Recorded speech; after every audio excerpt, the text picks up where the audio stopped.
Hi, എല്ലാവർക്കും നമസ്കാരം.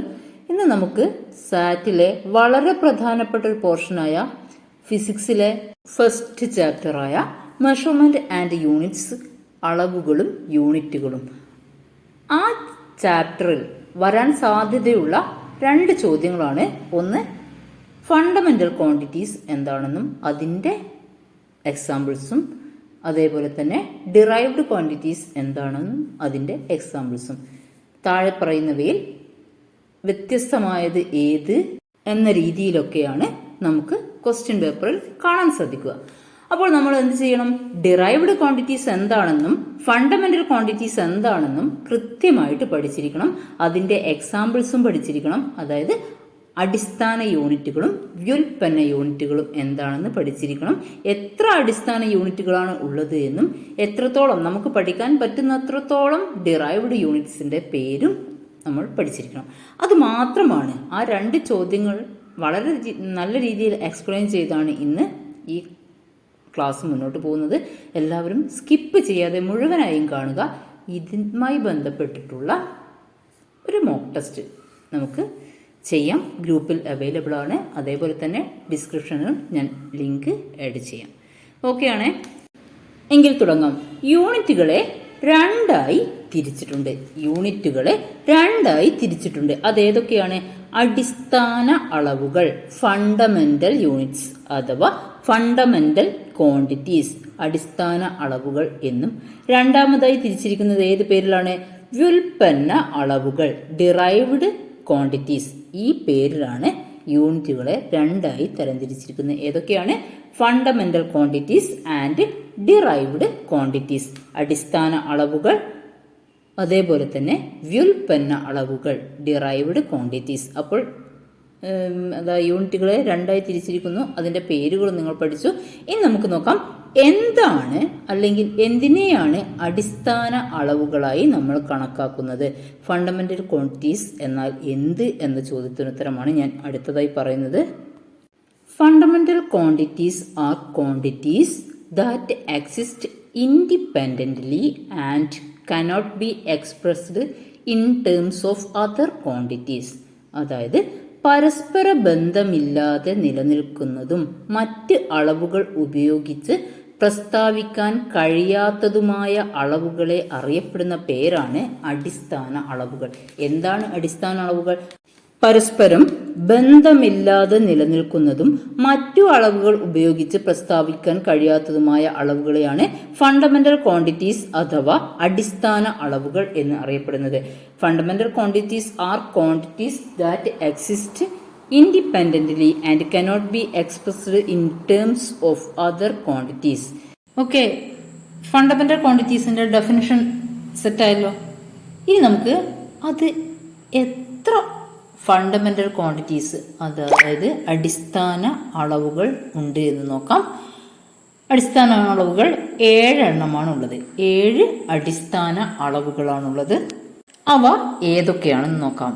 നീളം, മാസ്, സമയം, വൈദ്യുത പ്രവാഹ തീവ്രത, താപനില, പദാർത്ഥത്തിന്റെ അളവ്, ലൂമിനസ് ഇന്റൻസിറ്റി. ഇവയാണ് 7 അടിസ്ഥാന അളവുകൾ.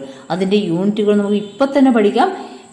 ഓക്കെ, ഏതൊക്കെയാണ് അതിന് അടിസ്ഥാന അളവുകൾ? ഏതൊക്കെയാണ്? നീളം, ലെങ്ത്, മാസ്, സമയം, ടൈം, ഇന്റൻസിറ്റി ഓഫ് കറന്റ്, അതിന് മലയാളത്തിൽ പറയുക വൈദ്യുത പ്രവാഹ തീവ്രത, താപനില, ടെമ്പറേച്ചർ, പദാർത്ഥത്തിന്റെ അളവ് അഥവാ amount of substance, last one luminous intensity, അതായത് ഇന്റൻസിറ്റി ഓഫ് ലൈറ്റ്.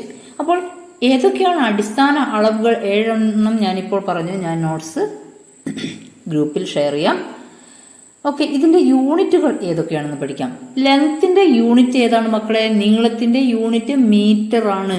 നീളത്തിന്റെ യൂണിറ്റ് മീറ്റർ, ലെങ്ത്തിന്റെ യൂണിറ്റ് ആണ് മീറ്റർ. സിമ്പൽ സ്മോൾ എം ആണ് ലെങ്ത്തിന്റെ യൂണിറ്റായ മീറ്ററിന്റെ സിമ്പിളായിട്ട് വരുന്നത്. രണ്ടാമത്തെ അടിസ്ഥാന യൂണിറ്റ് ആണ് മാസ്. മാസിന്റെ യൂണിറ്റ് എന്താണ്? Kilogram, kg. സ്മോൾ കെയും സ്മോൾ ജിയുമാണ് അതിന് ഉപയോഗിക്കുന്നത്. kg, കിലോഗ്രാം ആണ് മാസിന്റെ യൂണിറ്റ്. അപ്പോൾ രണ്ടെണ്ണം പഠിച്ചു. ലെങ്ത്തിന്റെ യൂണിറ്റ് അഥവാ നീളത്തിന്റെ യൂണിറ്റ് മീറ്റർ ആണ്. സ്മോൾ എം ആണ് അതിനെ എഴുതുമ്പോൾ ഉപയോഗിക്കുന്നത്. രണ്ടാമത്തത് മാസിന്റെ യൂണിറ്റ് കിലോഗ്രാം ആണ്. kg എന്നതാണ് അതിന്റെ സിമ്പലായിട്ട് വരുന്നത്. മൂന്നാമത്തെ അടിസ്ഥാന യൂണിറ്റ് ആണ് ടൈം, സമയത്തിന്റെ യൂണിറ്റ് എന്താണ്? സെക്കൻഡ്. എസ് ആണ്, സ്മോൾ എസ് ആണ് സെക്കൻഡിന്റെ സിമ്പലായിട്ട് വരുന്നത്. മാറിപ്പോകരുത്. ടൈമിന്റെ യൂണിറ്റ് എന്താണ്? അടിസ്ഥാന അളവായ ടൈമിന്റെ യൂണിറ്റ് എന്താണ്? സെക്കൻഡ് ആണ്. സ്മോൾ എസ് ആണ് നമ്മളതിന് സിമ്പലായിട്ട് യൂസ് ചെയ്യുന്നത്. വൈദ്യുത പ്രവാഹ തീവ്രത. വൈദ്യുത പ്രവാഹ തീവ്രത എന്ന് പറഞ്ഞാൽ intensity of current ampere. Capital A ആണ് അതിന്റെ സിമ്പൽ.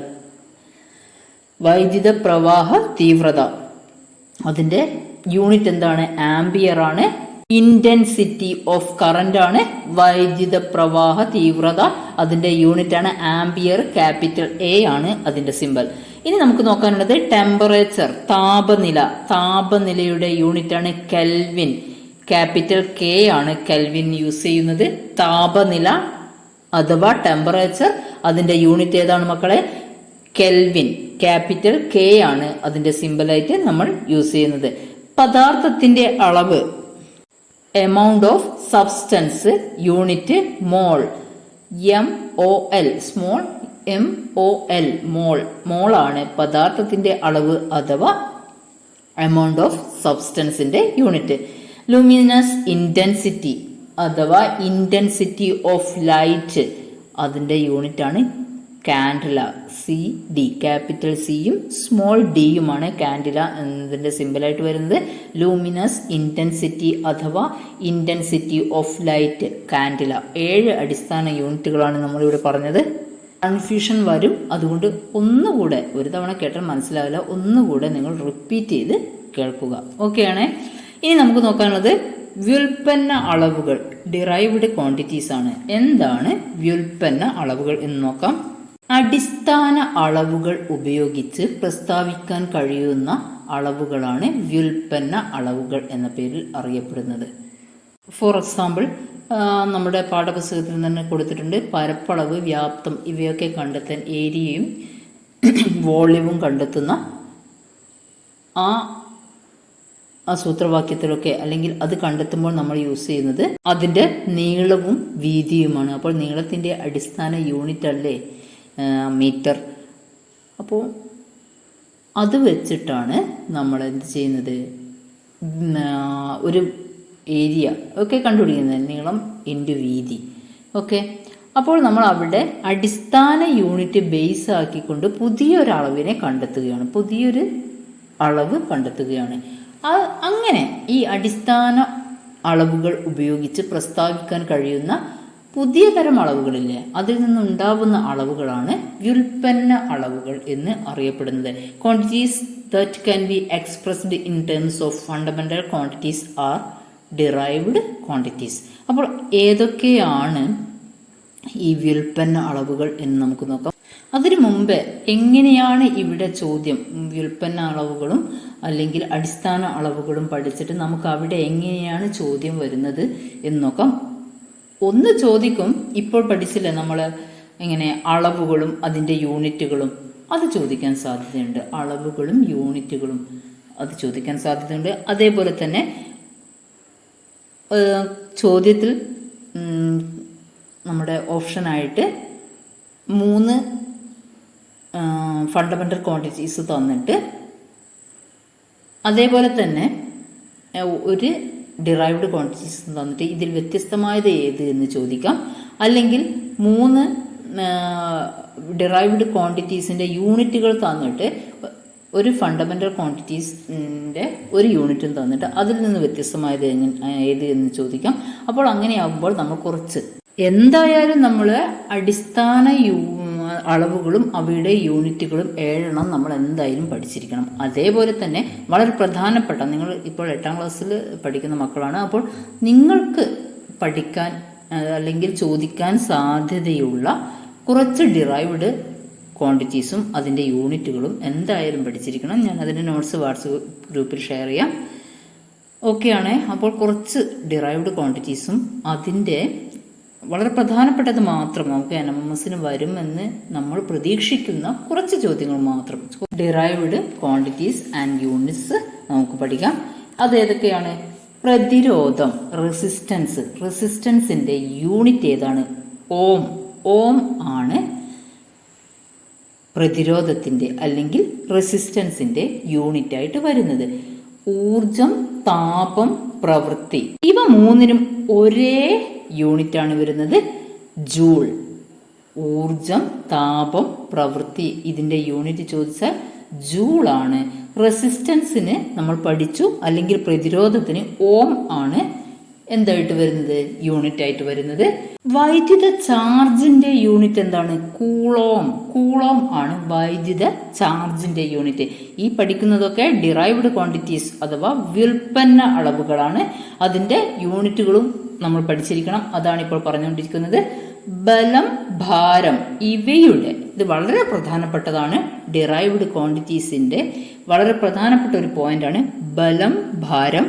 ഇവ രണ്ടിന്റെ യൂണിറ്റ് ഒന്ന് തന്നെയാണ്, ന്യൂട്ടൺ. ന്യൂട്ടനാണ് ബലം, ഭാരം എന്നിവയുടെ യൂണിറ്റ്. അതേപോലെ തന്നെ മർദ്ദത്തിന്റെ യൂണിറ്റ് പാസ്കലാണ്. മർദ്ദത്തിന്റെ യൂണിറ്റ് പാസ്കലാണ്. പവറിന്റെ യൂണിറ്റ് വാട്ടാണ്. വാട്ടാണ് പവറിന്റെ യൂണിറ്റ്. പിന്നെ ആവൃത്തിയുടെ യൂണിറ്റ് ഹെഡ്സ് ആണ്. ഉച്ചതയുടെ യൂണിറ്റ് ഡെസിബൽ ആണ്. ഉച്ചതയുടെ യൂണിറ്റ് ഡെസിബൽ ആണ്. ആവൃത്തിയുടെ യൂണിറ്റ് ഹെഡ്സ്. പവർ യൂണിറ്റ് എന്താണ്? വാട്ട്. മർദ്ദത്തിന്റെ യൂണിറ്റ് പാസ്കൽ. ബലത്തിന്റെ യൂണിറ്റ് അല്ലെങ്കിൽ ബലത്തിന്റെയും ഭാരത്തിന്റെയും യൂണിറ്റ് വരുന്നത് ന്യൂട്ടൺ ആണ്. വിസ്തീർണം ചതുരശ്ര മീറ്റർ.